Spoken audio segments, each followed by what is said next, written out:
Well, Stoke needed a boost, and good old Middlesbrough, they rock up and they give it them, just like they've done for so many teams this year. We are chatting with Lewis on the Middlesbrough View. I'm sorry, Lewis, I've got to put you through this. I'm going to ask you about that game at Stoke and what was going on in that back line, and we're also going to look ahead to the QPR game this weekend, if you can bring yourself to. I appreciate you putting yourself through this each week. First of all, can we just dispel any kind of myths? Is there any Boro fans looking over their shoulder at relegation? I hope not, but is there talk of it? I don't think so yet, but if we're not careful, we're going to sleepwalk our way into a relegation battle. I mean, it's only 6 points now, and 7 games ago we were 17 points above the drop. So that just shows that we are in free fall. So not yet, but we need to wake up quickly. Yeah, I mean, I can't even believe I'm asking you that question, because it was only 3 weeks ago we were talking about playoffs and, how good we are. And I mean, it just shows how crazy this league is, doesn't it? All right, what went wrong at Stoke then? Obviously, we've watched the goals. I can't believe the calamitous defending going on at the back for one of them. But you were there live, saw it all. What was your view on it? Feels like I'm living the same game over and over again. We're starting games, pretty horrific, to be honest. We're just making sloppy mistakes, giving the ball away. It looks like the team have never played together at all. We're very soft-centered. We're getting played through the middle easily. Midfield's given us no cover, and then the minute we go behind in games, there's just the game's over. You get to 55 minutes, and you just think, well, we're not going to score. That's the game done. And that's happened, against Plymouth, against Bristol City, and again against Stoke. And like I say, we're reliving the same game, shoddy defending, shoddy on the pitch, shoddy off the pitch, and then the game's over, we're done with, and there's no fight to get back in the game. What are the fans saying then about it all? Every week we ask you about Carrick. Carrick's not going anywhere, is it? Let's be realistic about it. But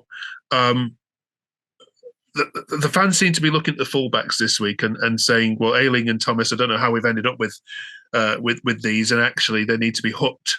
And actually, we need to start with a fresh pair of fullbacks against QPR this weekend. And obviously, we're recording this before the midweek game as well.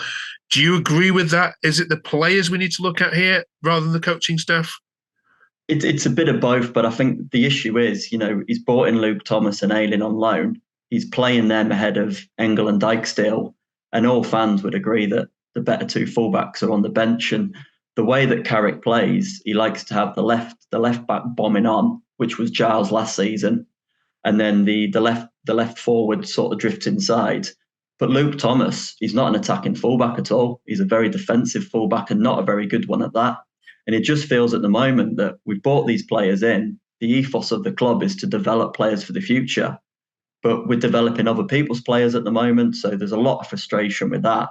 And I think as well, Carrick's getting some stick because he's not changing things at all. Yeah. He's playing the same way against Bristol, Plymouth and Stoke. He's not changing things at all. The system's not working for the players that he has. Trying to play the same system as last season, but it's not working. And then in games, he's too stubborn to make changes until it's far too late in the game. So, I don't think there's many people like calling for his head, and I think that would be pretty daft myself. But there's more and more pressure on him to do something different. It's almost his stubbornness to keep playing the same way and thinking that something will change, but it's simply not going to change. Yeah, I mean, it's funny you mention that, because I did see one tweet, I think, on the Sunday morning that said, I don't know whether we have any scouts that go and watch other teams play, or do they watch any DVDs of any other teams? But it seems we just have a kind of a one sticking plaster over the way we approach every single game. Tactically, Stoke are going to play wide, and yet we don't sort that out. We know that Bristol City might be a little bit more direct. We don't sort that out. So I don't know if that's on the manager or whether it's on the whole backroom staff, but surely against QPR, someone's going to have to do the homework that says, stop Willock, stop Chair, and you stop QPR. But if you don't do that, then you haven't got a chance against Absolutely. a team that are flying. It's almost like we're just playing our way, and it's our way or the highway, but that's not going to work at the moment. He needs to be more adaptable. That's the problem at the moment. He's, like I say, he's got a set way of playing, but he won't adapt before the game. He won't adapt during the game or after the game. There's certain games where you can see things aren't going right. You can see changes need to be made, but they're not happening. And before long, we go and concede, and everyone sat there thinking we knew that was going to happen. You could see it. The pattern of play is not changing. So early doors, things need to be changing in games. And like I say, we're going to go into the QBR game. No doubt we're going to play the same 4-2-3-1. And if it's not working early in QBR score, that's the game over. We concede the first goal, that's the game over. It's as simple as that. Yeah, beating Leicester was the worst thing you could have done, wasn't it? Because it's set in a malaise, which we hope isn't permanent. Otherwise, you could get dragged into this fight. Yeah, and I think the other thing with Leicester is it's the only game where we've been forced to play a different type of way. We played a back five, we sat back, played on the break, but every other game we've gone into, we've been, in inverted commas, the favourites.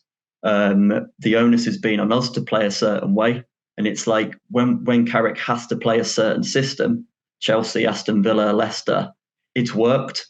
But when the onus is on him to find an answer to the problem, he doesn't have the answers at the moment, and that's what he quickly needs to find. Because, like I say, we could sleepwalk into a relegation battle, which just seems unthinkable from a few weeks ago. Unbelievable. I mean, it's obviously where you started the season, so it's almost it's like it's come back to bite you, hasn't it? All right, let's get some score predictions then for this game at Loftus Road, and then we're going to ask you for your player of the month for February, if you can find one. Yeah, I don't think I've predicted a defeat yet on this podcast, but honestly, it's going to be the first time I'm going to predict one. QPR on really good form at the moment. It's not the place you want to go. I think they've got some momentum with them 3 wins in a row and beating Leicester themselves. So, we don't score goals. Apart from that Leicester game, we scored 1 goal in the 3 games, and that was a deflection off someone's back. So that says it all. And we're conceding 2 goals in each of them 3 games. So if I'm optimistic, I'm going to say a 2-1 defeat. Okay. And what about a player of the month for February? Genuinely, I was thinking about this earlier, and I'm not going to give one. We've had that win against Leicester, our only win this month. But for me, that is not enough to say that someone stepped up this month. I've been very critical of Carrick a lot on this podcast in the last few weeks, but I think then players need to take some responsibility as well. When they go across that white line, whatever they're being told to do, and some instructions aren't working, but there's a lack of desire, there's a lack of fight at the moment, and they're just not putting it in. So simply, might be harsh after we beat Leicester, but I do not think any of them players deserve any credit for what they've done this month. So yeah, no one's going to be getting it this month. That's amazing. Give it to the fans instead, shall we? The fans that have travelled up and down the country. Right. Okay. Cheers, Lewis. Thank you very much for joining us. We'll catch you next week when, hopefully we're not talking about a real relegation scrap. All right. Safe journeys down to QPR. I know it's a bit of a journey for you all. So catch you next week. Cheers, Mark. See you later. Bye.